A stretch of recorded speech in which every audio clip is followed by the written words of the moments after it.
My name is James Sholl. I'm a recent graduate of Wycliffe College. I'm an ordinand with the Church of England, but I'm also working with a non-Anglican church in Toronto because life is hilarious. I'm not nearly as interesting as Bishop Stephen Andrews, who's going to talk a little bit about who he is. Well, I'm Stephen Andrews, and as James sort of refers to me, I'm Bishop Stephen Andrews because I became a diocesan bishop of the next Anglican diocese, which is north of Toronto, and I became that in 2009 and served in that capacity until I took up the appointment here as a principal of Wycliffe College in 2016. What can I tell you? I can tell you that I was ordained in the Anglican Church of Canada in 1986 in Halifax, and have been very involved at both the diocesan levels and the national levels of the church, and that includes being involved in general synods. Some of you may know that we've had a general synod in the Anglican Church of Canada. It was publicized. We have at least one survivor here. Mark Regis was a delegate there. And so it was largely because of the experience of general synod. It's my 8th general synod that Steve Hugo suggested that I enter a discussion this evening about perhaps a little bit about that experience, but also about the question of how the church handles conflict. And I've got my own prejudices about that. So I was torn today between whether I use my phone and look like a millennial that can never come off their phone, or print out paper and then be judged for wasting paper. This is the eternal conflict nowadays of how we are perceived. I went with the former, so I'll refer to my phone. I promise you I'm not checking Snapchat right now.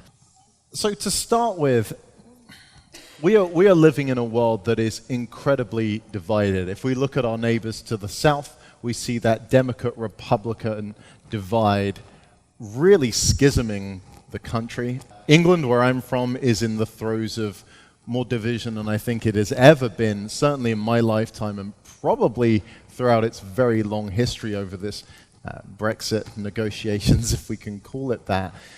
And Canada seems to be trotting along that way as well.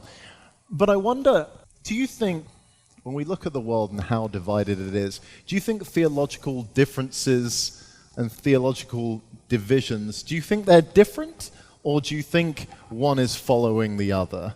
And explain that as best you can. Well, I mean, I think they all have to be related, right? I mean, partly because we are creatures of our own culture, so there's a sense in which the way that we understand the nature of our world and the nature of the church is drawn from the categories of our own experience of life in the world, in the non-church world. And one of the features of that, of course, is the kind of liberal democracy that we've grown up in. And lots of people have asked whether or not the world, democratic nations have sort of reached the limits of democracy. It's a commonplace that Winston Churchill said that democracy is the worst form of government except for all the others that have been tried. And there's a sense in which the church has adopted this kind of democratic model, particularly in the Anglican Church. And it's got its strengths, but it's also led us into these kind of polarized camps. And so I think that there's a mutual kind of influence there. So just before we move right into church world, do you think the secular world has something that maybe it can teach the church? There's a lot of talk about how we've fallen away from Christendom, but actually I think there might be some things in the world that are maybe a bit more helpful.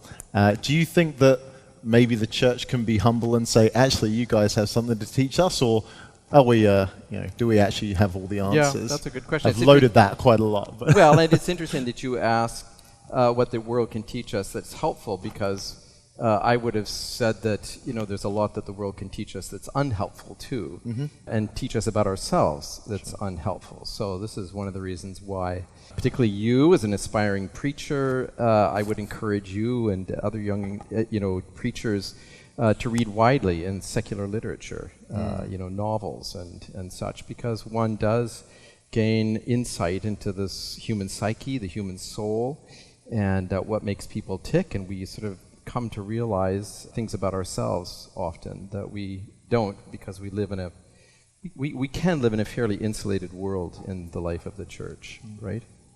So yeah, we have a lot. I think we have a lot to learn, and that's because God doesn't just play in the church. I mean, the world is his playground, and we learn by paying attention to what God is doing in the world. So out of that, I suppose, how do you think a church makes healthy decisions? What does that look like, a healthy decision process for a church? Yeah. Well, I don't know, because I'll be frank. I've never been part of a church that I think has sort of engaged in these things where we haven't come out worse than in some respects than when we went in. I mean, it's part of it's the consequence of living in this deeply kind of polarized ideological context in which we find ourselves. But I think that there are things that we should learn. I mean, the church. It's not to say that the church simply resorts to, pugilism and fisticuffs when it comes to working out disputes. Parts of the world, actually, that's how they resolve things. But the church has tended to try to avoid that, certainly in any sort of physical way. But, it's instructive to look at the way the church has debated the issues around human sexuality, for example. You'll know, those of you that have got sort of familiarity with the Anglican Church, how early on in the life of the Church, from the end of the 20th century, the Church has been debating issues of about marriage. In 1888, the Lambeth Conference thought that the Church needed to declare themselves on the nature of divorce, and whether or not people who've been divorced could be allowed to receive communion. Mm-hmm. That debate continued in the life of the church for generations, and it wasn't fully resolved in Canada even until the 1960s. Mm-hmm. So the church has been engaged in these disputes, and it's not just the question of marriage or divorce. It's also questions around ordination of women, which is a more contemporary one, where the church has had to find these ways of reaching some kind of hopefully some consensus. Mm-hmm. But in the failure to reach that consensus, the question is, how do we live together in some kind of harmony with one another? So there are different processes that the church has tried to bring about some sense of agreement. In the Lambeth context, the latest thing that was tried with the bishops was a process called indaba. Okay. Are you familiar with the I need you to explain indaba? That a little bit more. I'm not Anglican enough, unfortunately. No, indaba it comes from an African. It's an African word. I think it's a Zulu word, which means meeting, and it's a kind of. We're told it's a kind of tribal or community way of resolving problems, where people sit around and they just talk about it until they all come to some kind of resolution. Mm-hmm. And so that was the plan in the last Lambeth Conference. The bishops were broken up into groups, and they were deliberate in making sure that bishops from different parts of the world were together, bishops that held different points of view were together, and simply given questions to discuss with one another. And I think that was helpful. I think that some relationships were formed in the communion in that context that continue and have been productive. It hasn't been the salvation of the church, but one of the problems, in my view, is that they adopted this particular technique of indaba, but they didn't fully adopt the spirit of indaba. Because indaba is a bit like the Indigenous healing circles in Canada. We often like to sort of treat problems in the Indigenous fashion of sitting in a circle and passing an object around, and each person that holds the object has their opportunity to speak their voice, and they say what they need to say, then they pass it along, and you're not allowed to interrupt, mm-hmm. and everybody has a chance to speak. It takes a long time, especially if you've got a big circle. But the thing is that we often think that, we go around the circle once and we should have resolved it. But in the indigenous communities, sometimes it takes a lot longer than one indigenous circle. And in Daba, I'm told, it takes a long time sometimes to resolve these issues. So problem is we don't, in our Western context, we don't have the patience, I think, that we need to see our way through these things. I think that's an interesting way of phrasing things. How much our culture, even as a younger person, I can see how the eagerness to rush things and the eagerness to get decisions will leave people on either side of any argument without feeling they've had their voice heard, and what a difference that makes, and how that changes the spirit of discussion and those of us that were really into watching the live stream of the Synod, which I'm pleased to say I was. You might be a church geek after all. that's how I like to spend a Friday night, kick back with a couple of brewskis and watch an Anglican Synod. There you go. And there was one member who felt like his voice hadn't been heard, and we saw the kind of hurt, and it was interesting reading his remorse for his actions on that clearly this wasn't a way that he wanted to behave, but even someone who's, as I presume, as patient and educated and spiritual as I would expect a bishop to be, can still be driven to places that make us act in ways we're not proud of, and what a difference that makes. So somewhat related, do you think bishops have too much power, Stephen? That's a very interesting question, because actually Canadian bishops actually have a lot more authority than they do in the Church of England. And also in the Episcopal Church in the States. People don't realize that in the Episcopal Church, the national church can make decisions that are binding on the diocesan bishops. But that's not the case in Canada. There are very few things that the national church could resolve that a diocesan bishop would be obliged to follow. A good example of that would be, some of you may be familiar with our liturgical services in the Anglican Church. We have two authorized liturgies. One of them is the Book of Common Prayer, which is actually enshrined in our solemn declaration as the official liturgy of the Anglican Church of Canada. And then we have the Book of Alternative Services, the Green Book, which is the ubiquitous service. But not many people realize that a diocesan bishop could outlaw the BAS in his diocese or her diocese. Couldn't do that with the Book of Common Prayer, but could do that with the Book of Alternative Services. So that's just how much kind of authority that they have. When dioceses like their bishops, they don't mind that authority.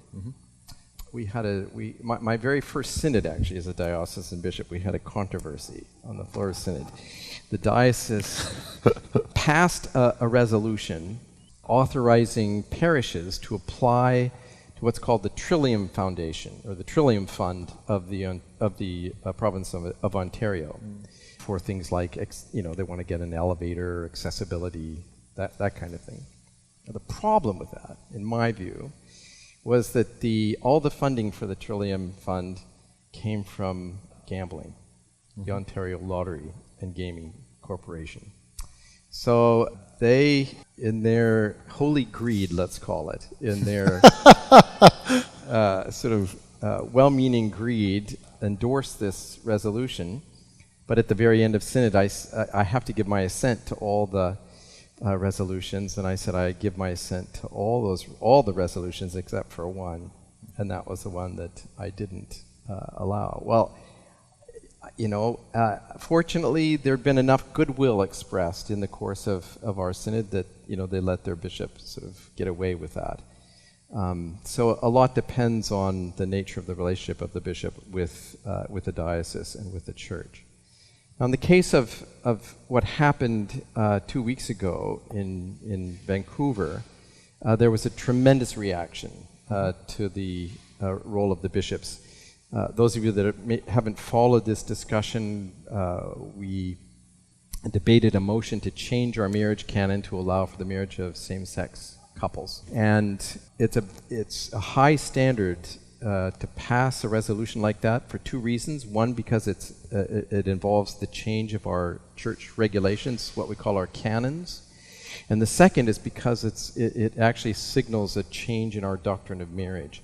So our rules require us to, if we're going to change the canon and change doctrine, it has to happen at 2 successive synods, and our synods are held every 3 years, and they have to pass by 2/3 majority in each of the houses of the laity, the clergy, and the bishops. And that motion to change the marriage canon passed narrowly at the Synod of 2016. In the Synod of 2019, 2 weeks ago, it failed to pass in the House of Bishops by 2 votes. Consequently, lots of questions were raised about the role of bishops, and if you look historically at the way that the Church has voted on a variety of issues, you will almost always find that the bishops are the gatekeepers.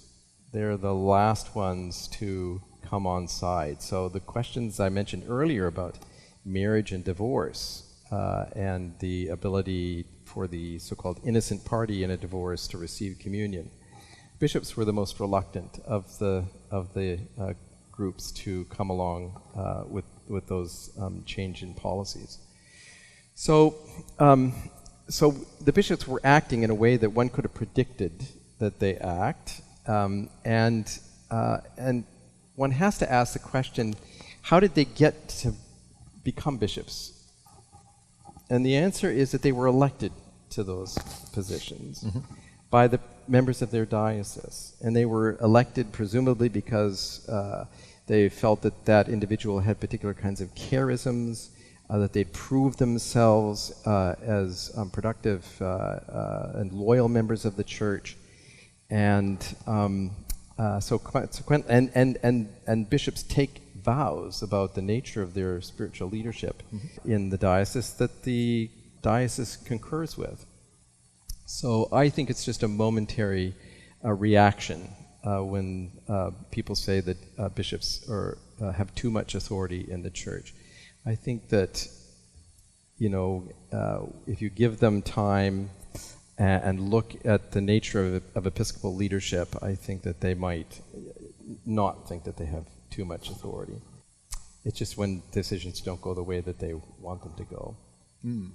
So it's interesting for me now. I'm in a slightly more evangelical and far less episcopal role, but the news of what happened at Synod is floated around in lots of different worlds anyway. And the perception is, it seems like the bishops don't represent the people. That's the line that I've heard from, again, people that have no skin in this game at all, which is admittedly a kind of difficult place to be. You use the example of divorced people receiving communion, where I think for me personally, I'm okay with a divorced person receiving communion. I don't know how the room feels about that. But you mentioned how the bishops were the last to come around, but they finally did. That it would seem to me, again, forgive me for being a layman here, that actually they maybe should have come around sooner on that. So how do we respond to that? That actually, and by your own example, it kind of seems like, well, maybe they should be listening to the laity if that's where they end up. Right. So I describe them as gatekeepers. So the question is, what's at stake for them? And bishops have a solemn vow to uphold the doctrine and discipline of the Anglican Church of Canada. And there is a well-known sort of Old Testament principle that you don't move the boundary markers until you know why they're there. And bishops are the kind of least likely to sort of, well, traditionally I should say, at least likely to sort of want to move boundary markers. They want to have an understanding of why they're there, and there are things that are worth protecting in the status quo sometimes that people are afraid of losing. So you might ask, well, what is that? What about the divorce question? Well, what they debated at the time was the integrity of the family, and they were worried primarily about the status of children. There was a whole period of that debate where they didn't know whether to support annulment or not, marriage annulment. They thought that annulment in many cases made a lot of sense, particularly with the idea that somebody had violated their matrimonial vows in such a way that they no longer had a legitimate kind of marriage. But the problem was then that would make children illegitimate. Sure. So they wrestled with these, and they were the last ones to kind of come around and realize out of their own pastoral, and this is where the contest often lies, between a kind of pastoral response to a particular issue and a response that has more to do with the kind of theological integrity of that tradition. And both in the case of marriage and divorce, in the case of the blessing of same-sex unions, which we debated in the Anglican Church of Canada just before the marriage question, in all of these cases, it seems to me that the pastoral challenges and the pastoral demands, pastoral needs, were the things that finally caused some bishops to, in many cases, uncomfortably adopt a progressive view of those institutions. Mm-hmm. And I think even today, if you talk to a number of them who believe in the marriage of same-sex partners, they will still voice some misgivings about it. Mm-hmm. They're very much in favor of it in terms of a pastoral response, but I think they become confused about the sacramental nature of marriage itself and whether or not these arrangements qualify as Christian marriage. Mm-hmm. There was a time, actually, after the last General Synod, or just before the last General Synod, where we were debating same-sex blessings. The Bishop of Toronto assured the diocese that he could see a case for blessing same-sex unions, but it was clear that it was not marriage. Okay. But clearly that shifted in people's minds. So where do you discern where the line should be between that pastoral and that theological battle that rages on all the time? And for example, Ephraim Radner's article that he wrote on Christian marriage at the beginning of June, which is a phenomenal paper, and anyone that knows Ephraim knows that he is intelligent beyond measure. Yeah. But there is no doubt that is a profoundly theological paper with very little, for me personally, in the pastoral. That if someone comes to me saying, this is something I'm considering or struggling with, even someone in, say, my congregation that says, I don't really know where I land on this, Ephraim's paper is probably not the first place I send them, despite its theological brilliance and coherence. Yeah. When is there a point when the theological does give way to the pastoral? Yeah. Well, I think that what we'd like to say is that the theological gives way to the pastoral when we understand the pastoral response as a authentically theological expression, mm-hmm. right? That we've thought through the theology of whatever is motivating our pastoral response. I'm not sure we're there yet, particularly in the subject of human sexuality or marriage. And I mentioned earlier that people I think are still confused about the distinction between Christian marriage and non-Christian marriage. Mm-hmm. And Ephraim touches on this in his article, I think, in a very helpful way. He takes our discussion, in my view, down a line of reasoning that we haven't seen very often in the life of the church. I shouldn't say in the life of the church, but in contemporary debate. Mm-hmm. It's a line of reasoning that talks about, it's essentially what we would call a teleological argument, rooted in a kind of natural law, that the nature of sort of human being as an embodied creature, mortal creature, in time and space, that is kind of programmatic, if you will, for larger social structures. Mm-hmm. Marriage in particular, because of the role of procreation. So that's a natural law argument, I think, that Ephraim's making here. And he was taken to task for it by Chris Britton, and I thought they had a very interesting and fruitful discussion. And that is a helpful back and forth to read for anyone that's interested in this conversation, I think. Yeah. I think that's where we need to go, because I think without my own view is that without some kind of natural law theology, it's very difficult for us, particularly as kind of even Bible-believing evangelicals, to understand human sexuality as a kind of theological, in a kind of theological way, right? That is to say, in what way do we express our God-likeness through our sexual appetites and desires and the expression of our sexuality? And how should that be the case? I don't know that a lot of folks have talked about that, and I would feel a lot more confident about the whole issue if I had an understanding of that. But, getting back to your point, I think there are people who are not willing to make the pastoral accommodation until they're sufficiently sort of satisfied that there's a connection with their own theological convictions. Sure. Because, one can, make judgments that for pastoral reasons that eventually become imprudent, show themselves to be imprudent. We don't always have the perspective to be able to see that. Sure. So, out of what has been, we can call it a contentious vote or a difficult conversation, what does it look like to model healthy conflict in a world that, frankly, models conflict about as badly as could possibly be done? Yeah. I don't want to get all end times here, but it really does seem like mother turning against father, at least in Brexit Britain. Yeah. Well, I began by saying that I don't know that I've been part of a, really, healthy and productive confrontation in the life of the church. I've been through, a number of confrontations at the sort of parish level and at the diocesan level. But part of my involvement in the Anglican Church of Canada at the sort of national level has been on a national committee that's called the Faith, Worship and Ministry Committee. And we were given the task of sort of leading the church's discussion around same-sex blessings, sort of coming into the,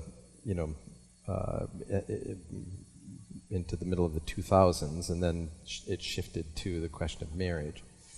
But part of that work with the Faith, Worship, Ministry Committee was paralleled by another committee that I was on called the Primate's Theological Commission. This was a kind of think tank that was established by General Synod as a consequence of the Book of Alternative Services. People thought the theology of the Book of Alternative Services is kind of wacky, and we need some theologians to come together and sort of help us think about where we're headed theologically. So when I was appointed to the commission, we'd had our first meeting. We're mapping out our kind of agenda of what we thought the church needed to engage in. And then we got another message from the Council of General Synod saying what we really want to do is talk about sex. So around the table, we had people from every conceivable perspective. Some of them were there on the floor of Synod in the last General Synod. And I have to say that the course of the next couple of years, as we produced our document, the St. Michael Report, a deep friendship developed between us, and we were able to produce a report which was a consensus report, and it articulated the things where we differed. We came to certain conclusions that we interpreted the words maybe slightly differently, but we decided that the matter of same-sex blessings was not a matter of core doctrine in the Anglican Church of Canada in the sense of being a kind of creedal doctrine.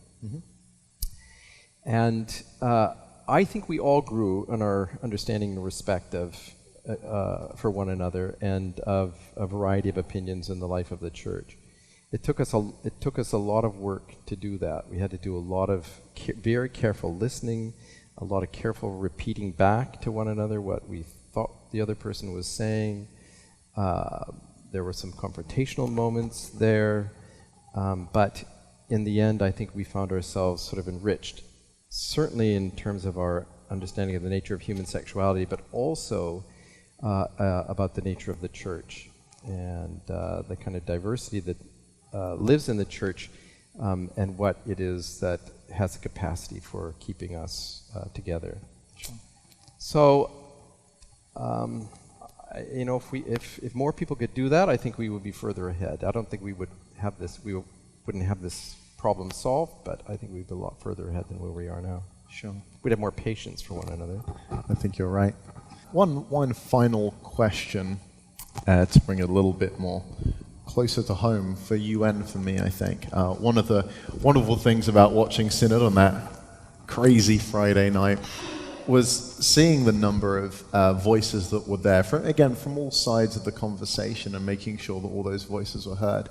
One of the things I think is fair to say about Wycliffe, the Wycliffe faculty in particular, is that there isn't as much diversity there, that we're looking at a group of folks, there's no representation from the LGBT plus community, everyone's white, and I think everyone's over 50, maybe over 40 even.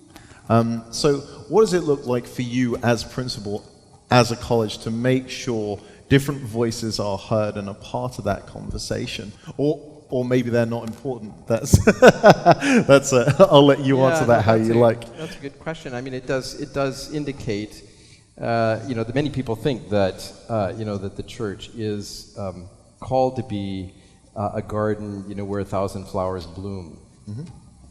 I'm not sure where that comes from exactly, but it seems to me that that we're all given gifts that we're called to contribute to the life of the community, and that our calling is to do that with as much graciousness and fidelity as we possibly can. I'm not convinced that that the way forward, if we're really trying to think seriously, theologically about sort of who we are as a church, that is just simply getting as many different voices around the table as possible. I think that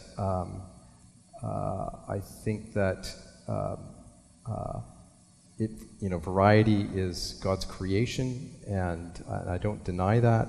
But I also think that what really marks us out as a Christian community is not sort of the 1,000 flowers, but actually how much we're willing to suffer for one another.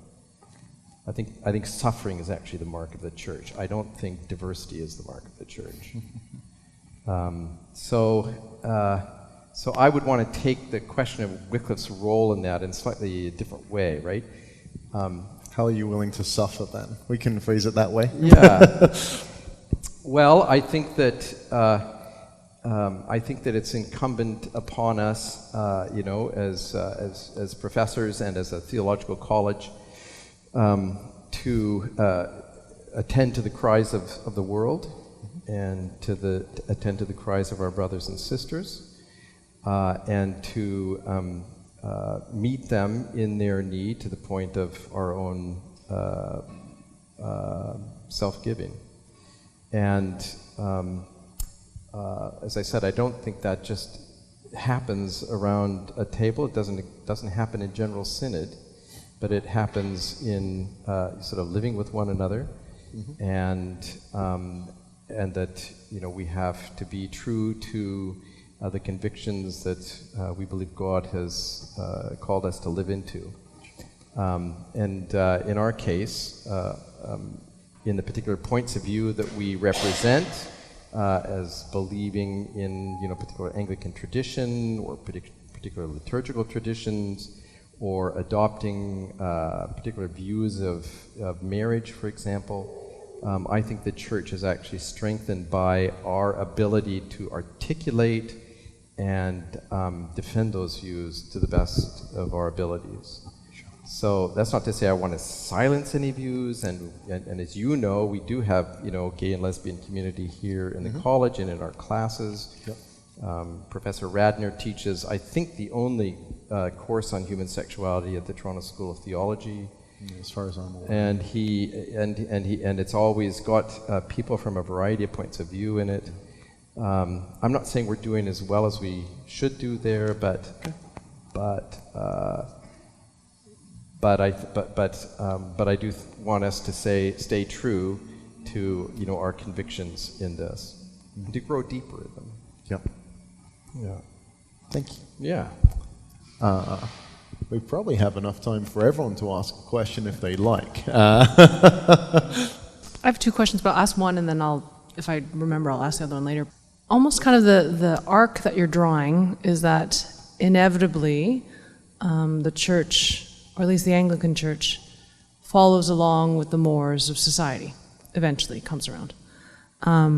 And so I wonder around the idea of or the assumption around what progress is and what progress looks like. I am also wondering about is it the dilemma of the church simply conforming to the world inevitably, and or if countercultural starts being defined as oppressive, then where does that leave the church in terms of being a witness, but also where does that lie in terms of our conformity to societal mores versus, trying to be theologically true, like integral to oneself, right? Yep. That's a great question, Julia. I do think that the challenge, and James has touched on this, is to try to. It's not just the position of the church shouldn't be sort of contra mundum, just contra mundum against the world. Anything that the world stands for, I'm against.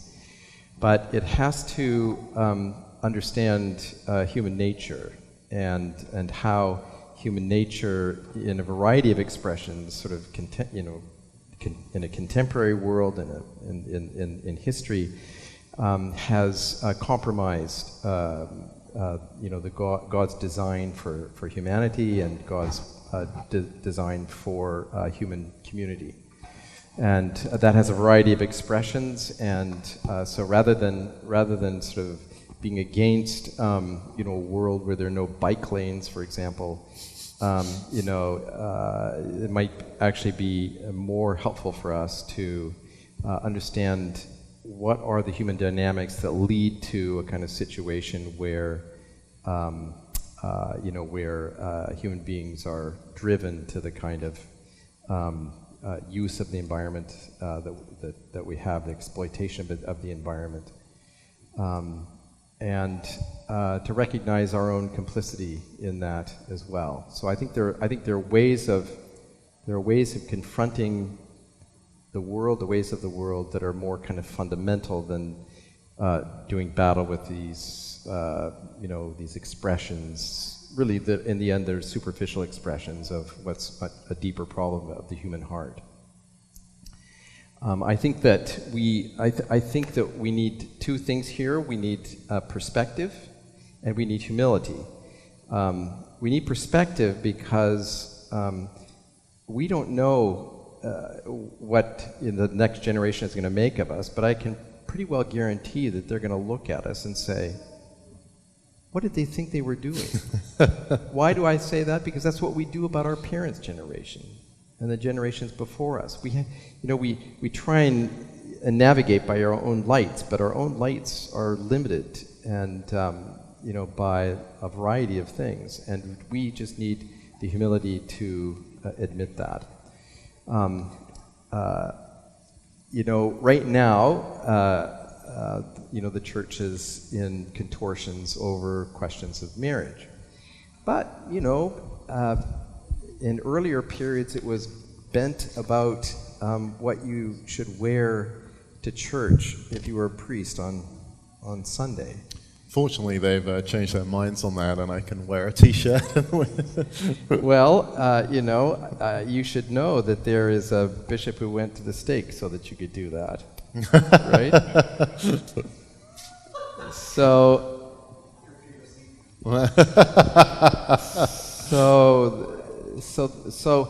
I kind of I have this kind of solar system view of church doctrine sometimes. that there are these doctrines. If you sort of imagine the sun as the kind of concentration of truth, if you will, and you've got all these doctrines that are related to it, but they go in these elliptical orbits, and sometimes they really come close to that, and you want to defend them, but other times they're just not the issue, right? So I don't mean to minimize the issues that preoccupy the church at the moment, but I'm just conscious of the fact that nobody's gonna take me to task for not wearing a surplice on Sunday, and yet, right? So. Well, many of our Anglican forefathers were executed for... One of yours, actually. One of mine personally, but were executed for refusing to speak Latin in a church on a Sunday, right, because that was the issue of the day. So you say it's interesting the way that these things ebb and flow. Yeah. So I think we need to walk with a certain degree of humility in that respect. Regarding the historic... development with the indigenous church being self-determining. Yeah. How does that play out now in moving forward into the life of the Anglican Church of Canada? Does that mean that they will have their sort of general synod, their own general synod and their governing body?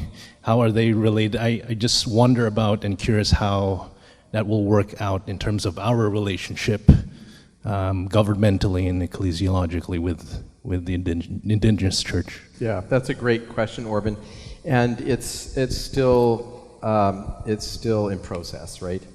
The last General Synod, there were a couple of significant moments there. The Synod did endorse, the sort of next steps towards self-determination. One of which included giving the Anglican Council of Indigenous Peoples a vote in General Synod.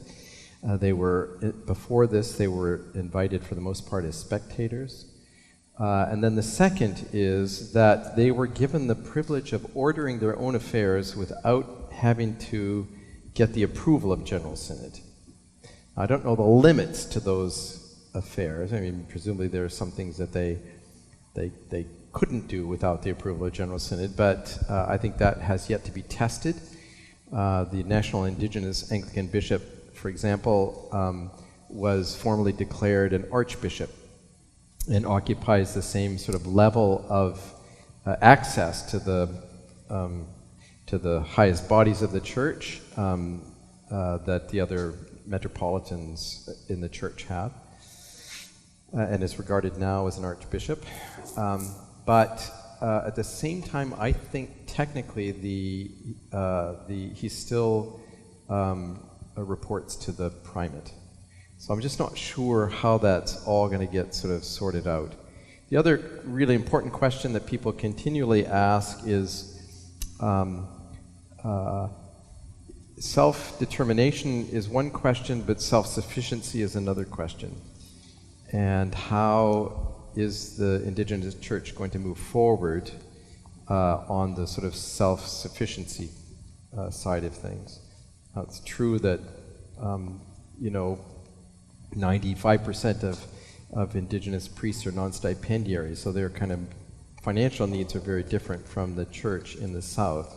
Nevertheless, they exist in large part because of grants to the Council of the North. And there is some question about whether the National Church is going to be able to continue to support the Council of the North to the level that they support them now. And secondly, whether or not there will come to be self-sufficiency on the part of the Indigenous Church. Those are interesting questions because some of the church's coffers go back to historic fundraising efforts by missionaries in England who raised money for ministry in the North to Indigenous peoples, and there's some legitimate question about whether all those funds were spent on ministry to Indigenous peoples or maybe synod offices in the South or something. But probably wouldn't be the first time the church may have not treated our Indigenous brothers and sisters quite the way we said we were going to. But it was very positive, Orban. There was another great moment where the primate, as you're a church geek, you probably watch online too, but the primate, he expressed apology for the spiritual harm caused by the missionaries to First Peoples, and that was very graciously received at the end of the General Synod. So I think we've taken a significant step forward on that front, but it still remains to be seen how it's all going to come out. It's one of the parts of the church that's growing. The indigenous church is growing. Maybe we need to get them down here as missionaries. Moving forward from General Synod, there's so much language that is hurtful that was said back and forth. One side accusing one side of being ignorant, the other side accusing them bigotry, hatred, and all sorts of awful language. And I'm sure in our own parishes we have people on both sides who feel equally as strong. How do we move forward in fellowship and love and reach out to the other side when there's so much tension and anger and hurt? Well, I think that this gets back to the sort of suffering part of it. I mean, I think that the natural sort of reaction is to become defensive and to become aggressive, and that's not what God calls us to do. I think we have to patiently listen to the to the pain of those who are hurt by the church's decisions, and to own, our share in that. I don't think that the church is blameless at all in terms of its relationship to people in lots of different kind of social conditions, and I think we need to hear that. I remember when I first became bishop in the Diocese of Algoma, they had Sault Ste. Marie was the site of an Indian residential school called the Shingwak Indian Residential School. And a number of years ago, they started having a annual gathering where the survivors came together. And it was really, healing for them. And when I became bishop, I thought, well, this was the school that the Diocese of Algoma ran. The Bishop of Algoma was involved in it. And so I should go. So I went to the gathering, and there were lots of Anglican, OG Cree people there from the various reserves, and they loved having their bishop there. But I did go to one session where this guy proceeded to tell the story of the Indian residential schools and how it had hurt his people. And there was a whole room full of people listening to this, but he didn't look at any of them except for me. And it's like I had this kind of target sort of on my chest, and and he'd point his finger at me and say, the church did this, the church did this. And it was very painful. And so afterwards, I could hardly speak, and I went up to him and I said, I just want you to know I really appreciated what you said, and I'm deeply sorry about the church's relationship in the past and all, and I want to continue to hear your story. So by the time I left Algoma, he was one of my closest sort of supporters. Really, he never went to church, but they had a special party for me when I left and all. And so it was just and it didn't have anything to do with me. It just really had to do with the fact that the church had kind of reached through that pain and was willing to sort of live with them a little bit in that pain. And they need the church. They need that bit of reconciliation. So that's what I would say. Take it. I don't like being called a bigot. I don't think I'm a homophobe, but I'll take that. And so, I appreciate your humility on that, Stephen, but you say it's not me, it's the church. Well, actually, it is you, because you were there, and had you not been there, then who would have been yelling at? And I think, as you say, there is something about we can say it's about the church, but the church has always been about individuals representing the body of Christ, right? And so even drawing what you said, it seems that humility and practice, that's how we heal those things. As the problem is, both those things are really hard and they're desperately countercultural. And so they don't come naturally to us. Yeah. And there's no quick fix. Yeah. And just as you've demonstrated that being there, being present, listening to both sides, regardless of where we are, that's how we begin to mend those wounds. In my Baptist background, we don't have the same emphasis on kind of the unity that's shared in an Anglican communion, in an Anglican sense of a oneness, and that's one thing I've appreciated. Baptist gangs tend to disfellowship from each other. Yes. And that's the big term that's used. Instead of solving things, we just, you're still Baptist, but we're another type. Yeah. And, in my fundamental background, we've disfellowshipped over dispensationalism. We've disfellowshipped over versions of the Bible. And, of course, we're dealing with issues of gender and sexuality and all those things that every group is doing. Yeah. If it's possible, and it's not, but if it's possible to think outside of those contexts, what do you do within a church movement when you feel passionately that something is part of the faith that needs to be defended once delivered, to use a Jude verse? What things are worth dying for? What things are worth disfellowshipping for? And how do you go about that? Or should you even go about it in today's context?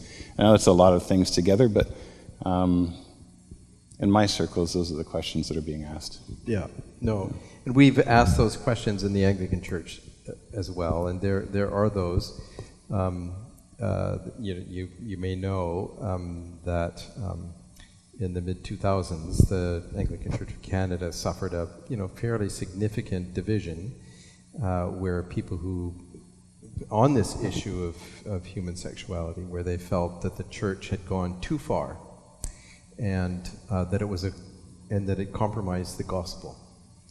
And so, in fact, I had a priest in the Diocese of Algoma who actually told me that he thought it was a creedal matter. And so people. Which creed? Well, he thought it was a sin against the incarnation. Okay. So people have their lines in the sand. There's no question about it, and I think we need to be careful about that. Only because. We think we may have, the line may be clear, but, it's just like, so many things in life. Actually, if you look closer at it, the line's not so clear on the edges, and then it gets, fuzzier and fuzzier, and we need to, sometimes people get pushed in their thinking to the point where they're not really sure that, what they were willing to die for before is really where they want to sort of pitch up now. I've always been helped in this by the sort of writing of John Stott, who was often asked towards the end of his life about when he would be inclined to leave the church, and he kind of finessed this question around human sexuality. And he thought that if a church formally changed the doctrine of marriage, that he might then feel that he had to leave, but he wasn't sure. And so I've always urged caution, to people that are inclined to sort of draw those kinds of lines. For me, it's a Christological question. I would want to sort of go back to the councils of the church and say that. This I think we can, and I know even that is kind of complicated, but, I would want to say this is kind of where I'm willing to stay, in communion with folks. If you believe in the, the two natures of Christ and, his saving work on the cross, then maybe there's enough that we have in common that we can get at the root of some of our differences. Other people might have different ways of approaching that, but yeah, along those lines, last night I read the pastoral epistles, Jude, 2 Peter, familiarized myself with the sort of way in which Paul, Peter, Jude deal with some controversy, you might say. And it seems that certainly there's strong words said towards false teaching. I mean, I think Paul says, to Thessalonians in the second epistle, this is why there's judgment coming. like these people are going to, there's a hotter place for them, to paraphrase. But even so, he's really careful to say how you correct people in love and in gentleness and those sorts of things. Yet when he comes to moral behavior, with how it is that you act, there's just no punches pulled. To paraphrase, I don't know if this would be a fair, or how, I guess the question is, how would you appeal to the New Testament to understand how it is? I hear what you're saying about Christological theology, maybe the sort of dividing line, but it seems like that there's a moral line somewhere. Yep. That's quite clear to the apostles, and as sort of apostolic succession is viewed in the Anglican Church, you have a responsibility in that way. So what do you do with that? Is there a distinction between theology and behavior in that way? And where does moral behavior, where's that line? Yeah. Well, first of all, I'd be inclined to say, if I was an apostle, I'd have a much better answer to that. But I would say that probably, I don't know, it'd be interesting to have a discussion about this, but, I would have said even in mainline denominations that, the majority of what the church holds as kind of an ethical ideal would be perfectly harmonious with what the New Testament teaches. But there might be these areas, these tiny areas,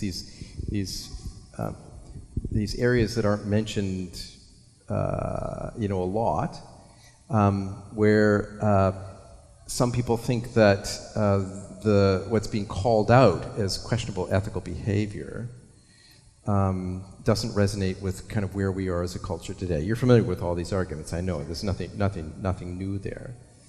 And so that's where the conversation has to happen, it seems to me. And I'm so far, not convinced that, that it wasn't in Paul's mind in,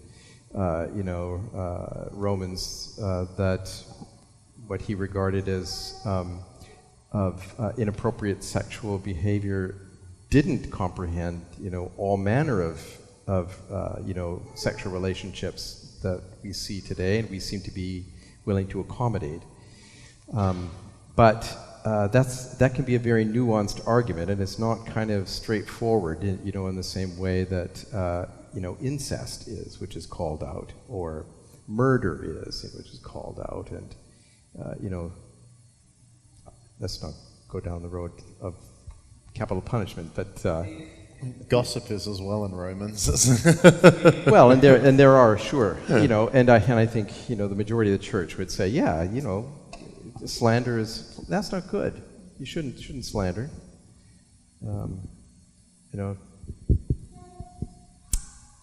So,